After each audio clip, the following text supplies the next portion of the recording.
Joe Samaniego here wanted to invite you to go check out Poblis. Poblis is a dog clothing and accessory company based in Austria. 10% of each of your purchases goes to helping dogs in need, whether it's homeless, sick, or ill dogs. This is one of the reasons why we support it.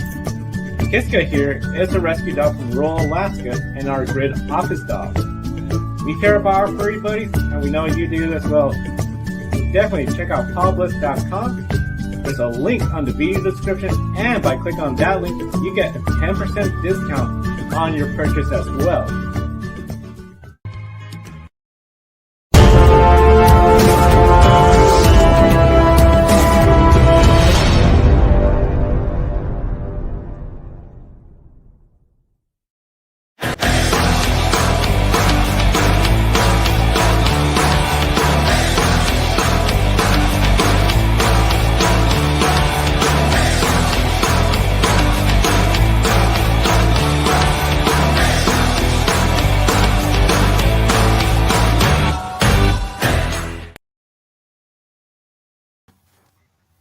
Good afternoon, everyone. Welcome to Grid Live Pre-Race. I'm Ben Schneider. With me, as always, Adam Lemery, Josh Birch, and Kobe Lambeth from the Podium Finish.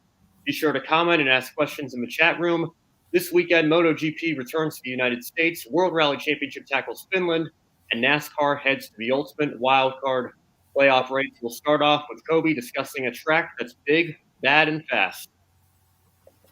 Yes, big, bad, and fast. The most unpredictable race in the playoffs, using the greatest equalizer in the draft. And when it comes to safety, arguably NASCAR's most dangerous track on the schedule. This is Talladega. Last time we were here, Joey Logano got clipped, went airborne, flipping over easily like a feather, and landing on his roof. This time around, we have a new Super Speedway package, which made its debut in the Coke Zero Sugar 400 at Daytona in August. Less horsepower, the wicker bill is gone from the spoiler, and a reinforced roll bar safety feature. At Daytona, the speeds were slower. Still crazy super speedway racing and wrecks, but many credit the reduced horsepower, preventing Kevin Harvick from going airborne and a last lap crash. First question to you, Ben and Adam. Will the slower speeds calm some of the nerves that are in this weekend, or is it just impossible not to feel nervous coming to Talladega Superspeedway?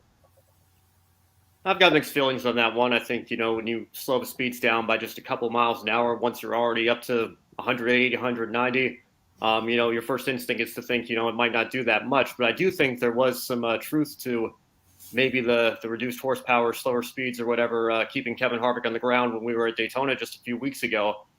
So, if you're somebody like Joey Logano or Ryan Newman, who's had a scary flip or a bad accident recently, it might help calm your nerves a little bit. But then again, these are professional race car drivers. They know the risk every time they get inside the race car, and something bad can happen at any track we go to on the NASCAR circuit. That being said, the cars are obviously the safest they've ever been, and I think for these drivers, the mentality, whether they get behind the wheel at Talladega or any other track is always the same. Once you're strapped into the car, once you're in the heat of the moment in the race, you're just thinking about going out and trying to do everything you can to get a good finish and go out and win for your team. So I think that's probably the mentality that most drivers are going to have today, regardless. I have to completely agree with you, Ben. I like many of the viewers know, I've been watching NASCAR racing for a long time, and the last 20, the first part is called "It's Always Nerves at Talladega," because you don't know what's going to happen around the next corner. I believe with this package we saw at Daytona, it really, truly helped, and it brought back a lot of old school racing that a lot of fans like myself remember from back in the day. 3 wide, 4 wide, and I believe it really was a safer race at Daytona. And in the last 20 laps at Talladega, it'll be nervous because you don't know what's going to happen. And, we know the big one can happen at any given time. So I'll be nervous, not just the last 20 laps, but overall, the entire race. It's going to be wild, chaotic, and anything can, will, and usually does happen at this track in Alabama. Yes, Talladega is always so wild and chaotic, and despite the slower speed, I still think it's going to be really crazy, insane racing. As we saw at Daytona, yes, the speeds were slower, but it seemed like the pack was much tighter, and it was and the drivers could move around more. But the only real difference I saw, I think NASCAR really accomplished their goal under the previous package we had before they slowed the cars down. You saw the big runs, and it was really impossible to block. But with NASCAR's revised package, it seems like the run is not as big, so so the drivers don't have to try to rush up the block and cause a big accident. I mean, we're still going to see big accidents, but I think NASCAR accomplished its goal last time around. I think that's what they were really looking at. And I mentioned the Kevin Harvick crashes on the last lap at Daytona. Based on the angle Harvick got hit, it really seemed like he should have went flying in the air there, but the car stayed on the ground, and I feel like that that was just a huge win for NASCAR. And I think the racing tomorrow could be even more insane because I don't know if you guys have seen the weather forecast yet, but there's like over a 60% chance of rain, and there's a potential we could see a washout on Sunday afternoon, maybe postponing the race to Monday. Who knows if there's an opening to get some of the racing, we could see that sense of urgency. We've seen it before at these super speedway races when the race could end at any time, and every single lap looks like the last lap. So that's why I think if there's an opening to go racing tomorrow at Talladega, and the race could end at any time after the halfway mark, I think it is going to be absolutely crazy, and and we're gonna see some really wild action all throughout the field. And as unpredictable as Talladega can be, one thing that we'll likely see are the manufacturers working together during green flag pit stops. Only four Chevys left in the playoffs, all from Hendrick Motorsports. For Toyota, all four JGR entries. The alliance with Bubba Wallace 2311 Racing will be a big hit, plus an additional entry with Landon Castle driving at number 96 Toyota for Gaunt Brothers Racing. Ford, all three Penske cars, and Kevin Harvick from Stewart Haas Racing. Could manufacturer orders come into play? For example, let's say hypothetically Bubba Wallace is leading at Talladega on the last lap and Christopher Bell is in second, and we already talked about in the recap last time around how Christopher Bell, 25 points below, he's in a big hole, and Bubba Wallace is not in the playoffs. We know he would be going for his first win, and Christopher Bell, a win could take all of his troubles away going to the Charlotte Roval.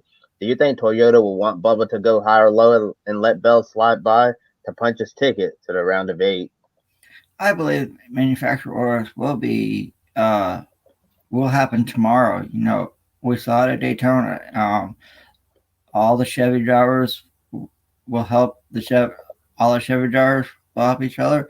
Ford drivers will help each other. Toyotas will help each other. But as we've seen the last 20 laps at Talladega, orders are out the window. So in the beginning, I believe there will be manufacturer orders, but toward the end, it's go for broke, hang on tight, and we'll see who comes out on top tomorrow in Sweet Home, Alabama. Yeah, Adam, I completely agree with you. I think obviously we're going to see the manufacturers work together. And I think that gives the Chevrolets and the Fords the advantage over the Toyotas, only having the Ford Joe Gibbs cars and Bubba Wallace with 2311 Racing in terms of at least the Toyotas that are getting full TRD support that we typically see run up front of the super speedway races. To only have 5 cars going up against, many more Chevys, many more Fords. I think Toyota might be a little bit disadvantaged there. Maybe have to give the edge to Ford just based on the fact that with McDowell, Keselowski, and Blaney so far, they've won each of the 3 super speedway races, but we'll see what happens. Obviously, it's always very difficult to predict. But in terms of seeing like Formula One-esque team orders, what we've seen with Ferrari in the past, somebody letting somebody through on the last lap, I don't know if that's even a viable possibility. I can think back to the 2011 Truck Series race when Ron Hornaday was trying to make a championship comeback, and he was pushing his Kevin Harvick teammate Mike Wallace to the victory. And Rick Allen actually suggested in the booth, will there be team orders from KHI for Mike Wallace to let Ron Hornaday win the race? And Michael Waltrip came in very quickly and said that can't happen, because if they do that, they're going to lose all their momentum stalling out trying to make the switch. Somebody else is going to drive by both of them and win the race for themselves. So, I think obviously it would be ideal for Toyota if somebody like Christopher Bell was in front of Bubba Wallace coming to the line and Bubba pushed Christopher to the win and got the 20 car into the next round of the playoffs, considering the 23 isn't in the playoffs. But Adam, as you said, the last 20 laps or so, I think your friends are kind of where you find them, and everything goes out the window. And you got to think Bubba Wallace, and especially considering who his car owner is, Michael Jordan, I don't think they're going to just move over and let a manufacturer teammate who isn't even an in-house teammate get the victory and take each of their first wins away. So, I don't think we're going to see any shenanigans like that in the final lap. But I do think the typical teamwork that we've seen at the past at Talladega and Daytona will come into effect pretty much all day.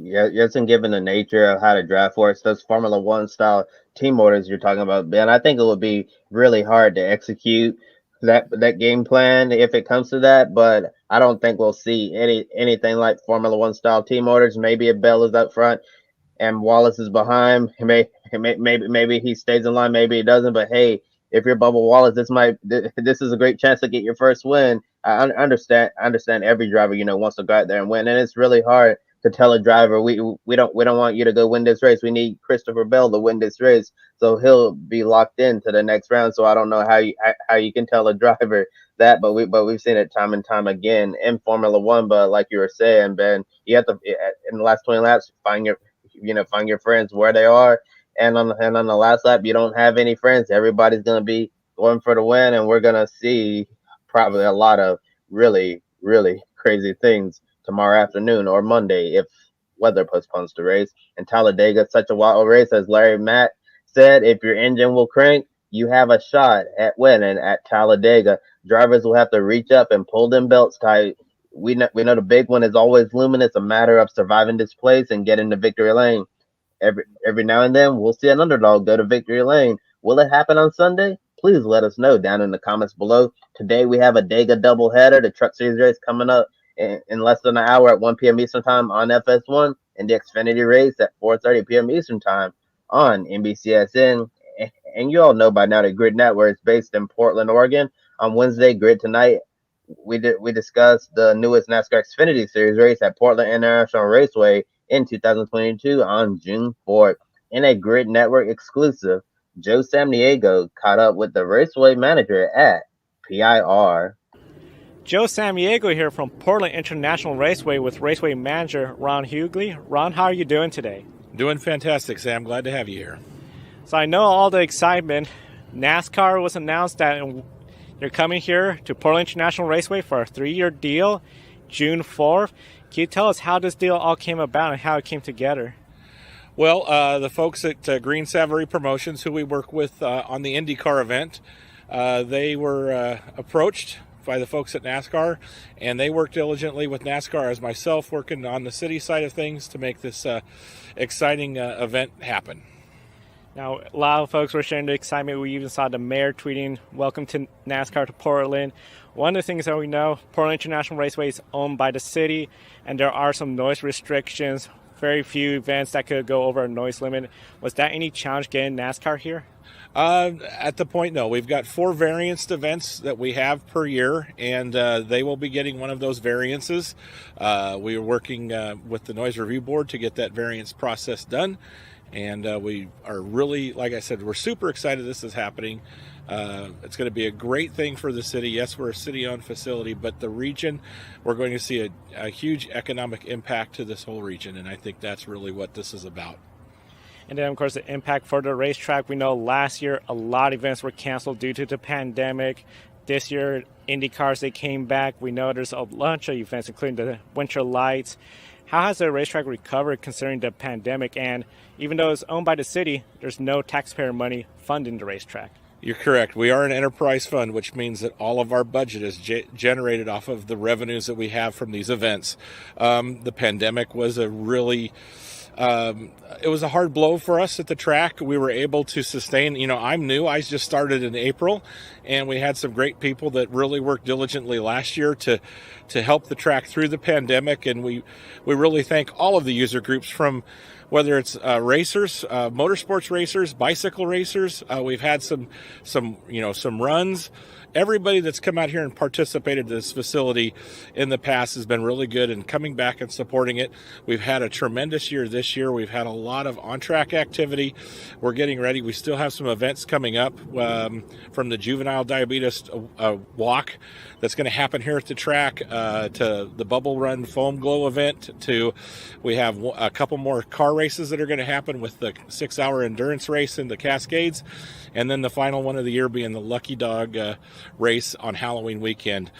But we have a lot to be thankful for, and with the Grand Prix that we just had, which was a very successful IndyCar event, as well as what's coming up, we're looking good.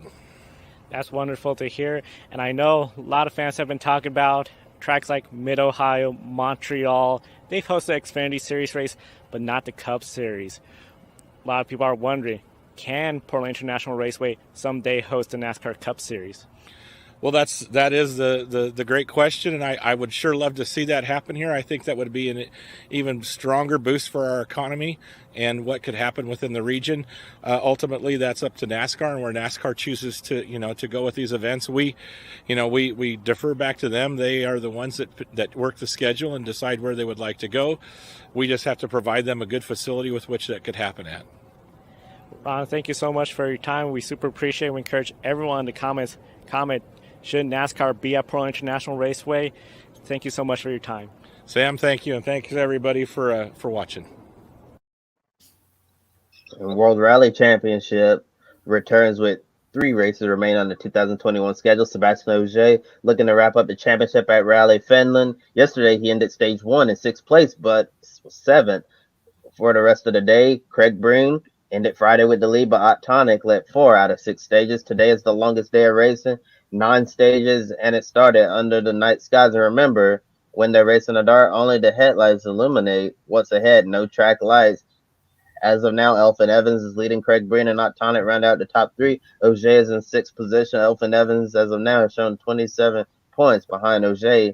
19 stages total in Rally Finland, and there's still a lot of time for anything to happen. We'll have the final results from the Rally Finland on Grid Live Wrap-Up. Now here's Ben and Josh with the MotoGP racing this weekend in the United States of America.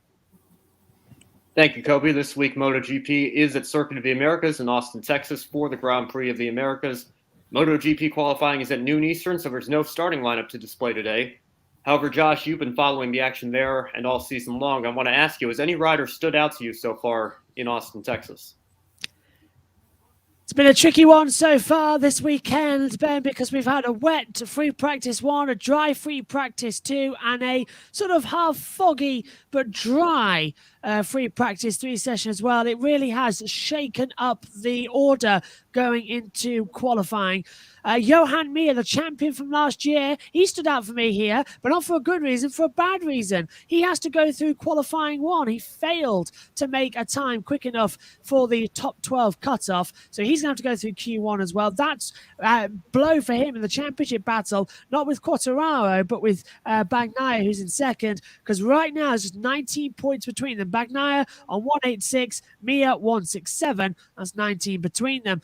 This weekend as well, Fabio Quartararo definitely stood out for me. He's been slowly getting up to it as well, like we usually see him do, just getting up to speed as well. He's got his first shot at clinching the title this weekend as well. However, I don't see it's going to happen. More realistically, it'll be back in San Marino or even towards Portugal as well. Marc Marquez, a surprise for me. He was quickest of all across the session so far, but how long can he last? It's a track that is hurting his shoulder a lot as well. He crashed here in 2019. That was mainly because of a bike failure, but still, he's up there as well. But my personal favourite as well will be revealed in just a couple of moments' time. Well, it's the first time in over a year that MotoGP is back on U.S. soil, and Marc Marquez has won every race here except 2019 when Alex Rins won the inaugural race at Circuit of the Americas. And Josh, as you were saying, Marquez doesn't seem to be 100%. Rins has seemed to be off during the second half of the year. So does either rider between the two of them have an advantage today? you've got to organise the fact that Marquez is seeming to bounce back and to be the king of COTA, as he likes to call himself, as well as the fans call him as well. Rins got lucky that 1 year as well. Marquez's bike in 2019 had a failure on the front as well. The front brake locked coming out of turn 12 and just high-sided him and dropped it as well. Couldn't get it restarted. So Rins had a battle with Valentino Rossi, the doctor, as well. So, yeah, as you say, Rins has dropped off. If you look at this chart as well in front of me, I've got up in the comments box. You can't see because the light and the white paper, that helps. But it's the championship standings at the moment. You watch, Miller has been, what was it, 2 victories as well. Johan Mir, no victories. So just 2 riders that come into the season that we were expecting to be battling for the championship but seem to be falling away.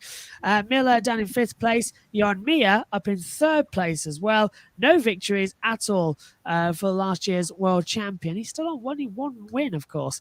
Mir's dropped down as well. Rins has dropped down on the deck as well. He's been having a horrible season all year long. So it's just a disappointment as well. I was expecting Alex Rins coming into this season to be battling for multiple race wins. It hasn't happened. He's down 13th for the championship, 68 points on the board as well. My money definitely seems to be on Marc Marquez coming into this weekend.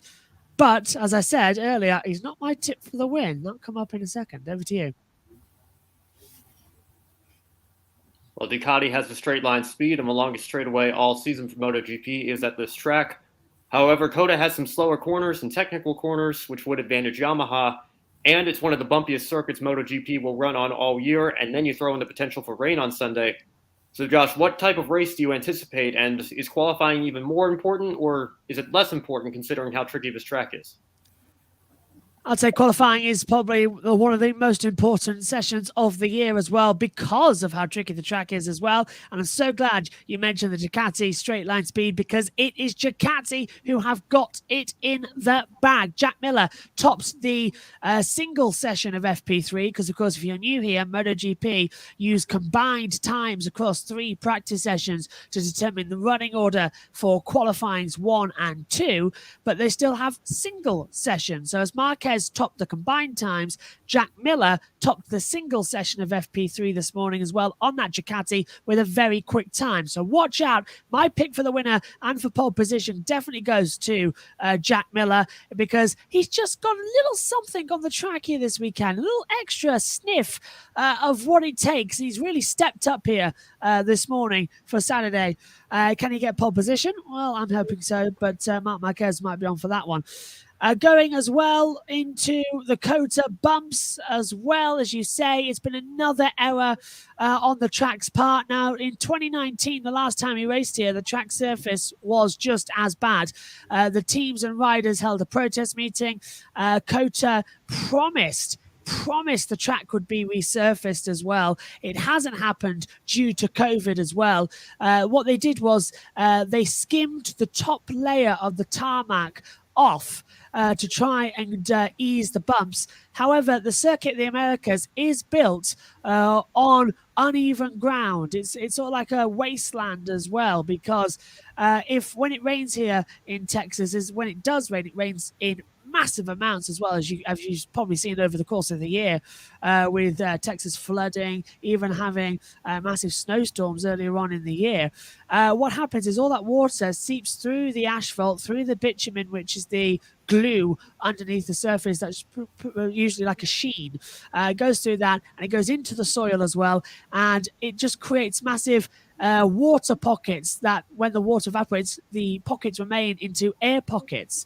So it's a bit like when you put a balloon up and slap it around, it just keeps vibrating backwards. And every time, over time as well, you get more high downforce cars running on the surface and it just shrinks them down and creates the bumps. And that's what's been happening. Now, it's fine for cars, the bumps, but on these 2-wheeled motorcycles, it's causing a bit of a problem. Uphill towards turn 1 has been resurfaced. That seems to be okay. But the main problem of concern is coming down the hill out of turn 1 into turn 2. There's a massive bump as soon as you move over from the left to the right, and it's causing problems. We saw Sergio Garcia crash there as well. He's had a hematoma in his kidney and has been ruled out for this race and could be ruled out for the rest of the season. So massive blow for his championship battle in the Moto3. Already last night, the Safety Commission met, which is all the riders invited to voice their concerns. Leading the charge, Alicia Spargo saying, "For me, we don't race. It's too dangerous." Several riders wanting boycotts as well. Bagnaia backing the route as well, saying it's too dangerous. We can't race here. Now, the riders are saying and are sticking to it that they're going to want to boycott this race. Now, that's not going to happen because if one rider wants to race, they'll all race. You can't just simply back out of it. There'll be massive protests. But the riders are meeting after the third session before qualifying, which is this period now, to determine what they want to do. Moto 2 and Moto 3 aren't really affected because on less powerful bikes, they can ease up through those part of the corners. What is causing the problems is the maximum 1,000 horsepower motorcycles of MotoGP. So, do we qualify? Yes, we will. Do we race? I've got no idea. We'll find that out tomorrow morning. But certainly, it's the worst affected at the top of the hill at turn 10 because you're going fourth gear, 210 kilometers an hour, and you are literally like you're on a buckaroo. Just it wants to throw you off and have a high side. Johan Mir this morning went through. You would have thought that his Suzuki didn't have any suspension. It was that much oscillation as well. And even Mia said he felt sick after that session as well. He came in going like that over to his engineer as well. So definitely, Kota, I don't want to say lied, but misformed the FIM saying that the work had been done. It hasn't. And now the teams and riders are not happy. They want the surface redone before 2021. That's not going to happen because we've got Formula One here in a couple of weeks' time. Then we've got more races before next year. And the provisional calendar for 2022's MotoGP puts this race in the first weekend of April.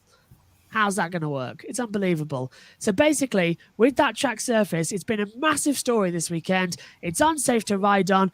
It's unfit as well for MotoGP bikes. And even one rider, who I can't find the name of because he wanted to be anonymous as well, said, for me, I think we're going to see a fatality this weekend. And I think everybody here agrees we don't want to see that. So Kota definitely needs to put more safety measures in place and fix this track. It's a long one, but that is the big story that is coming into this weekend. We should be talking Quartararo has a shot at the title. Instead, we're talking once again here at Kota about the fact that the track surface can't be used for motorcycles.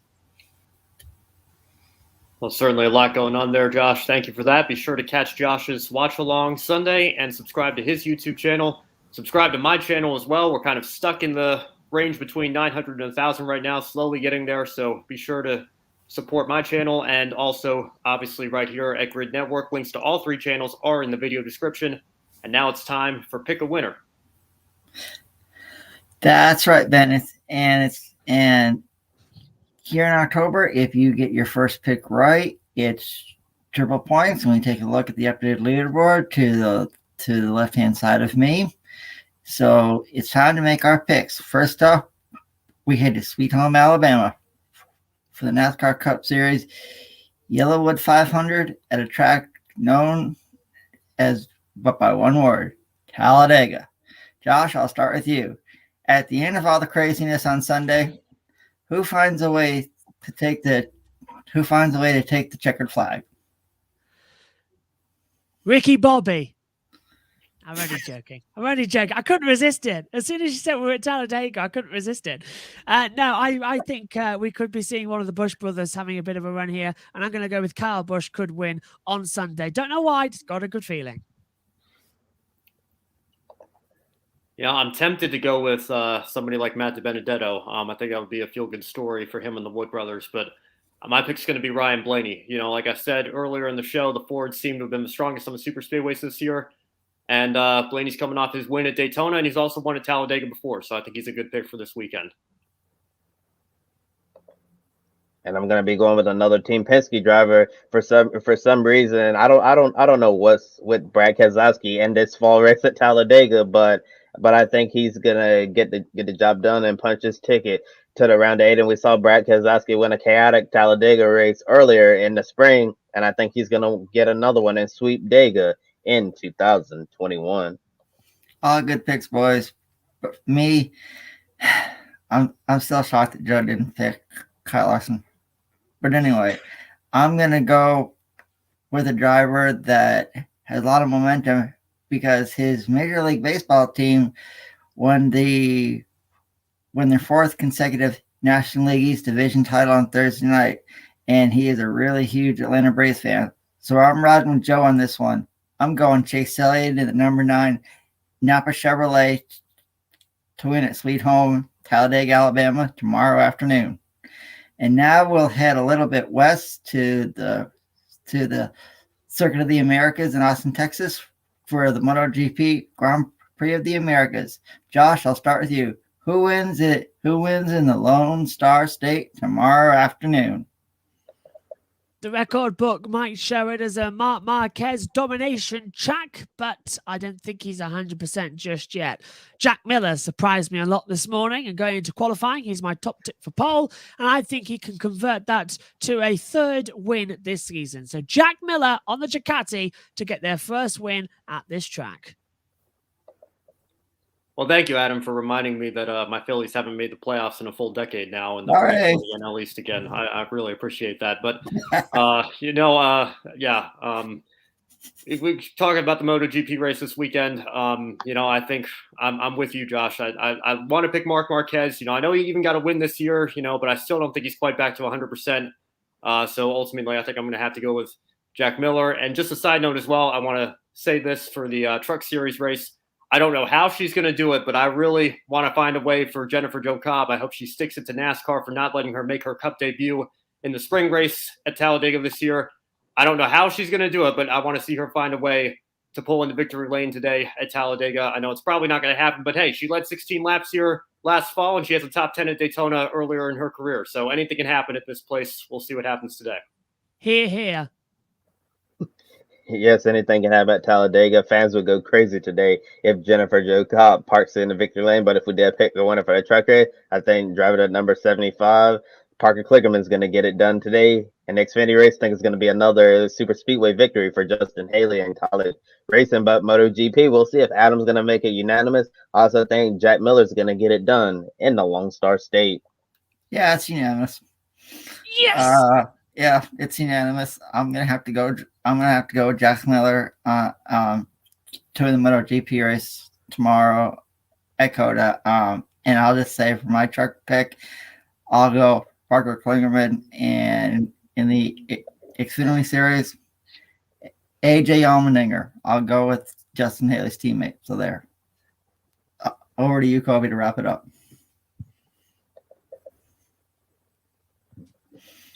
Yes, and with the NASCAR Camping World Truck Series race about to get underway at Talladega soon, it's time to head out. But we remind you to please like and subscribe to GRIDnet. We're here on YouTube. Also, you can be sure to follow us on Twitter, Facebook, Instagram, and TikTok. We encourage you to visit our Patreon page, Invest in Grid Network. Thank you, Colin, Mark, and Michelle, for keeping us on the air long term and truly helping Grid Network take the next step. Be sure to check out Pablo's. Please consider spoiling your furry friend to have dog leashes, clothes, and accessories for dogs of all sizes. 10% of your purchase goes towards helping homeless, sick, and rescue dogs. Please visit public.com, the stock market social media home.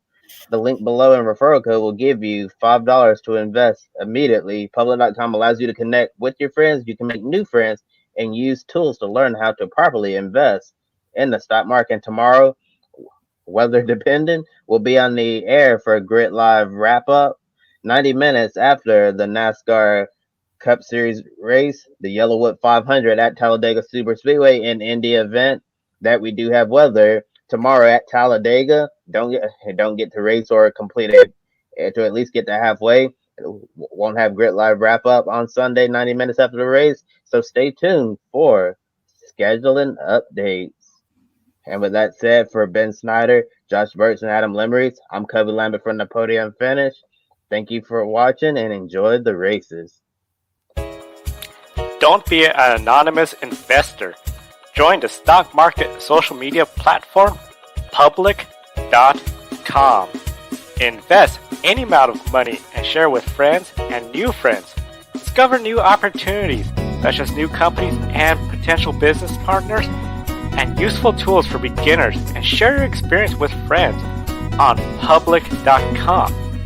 Link in the video description gets you $5 for being a Grid Network viewer.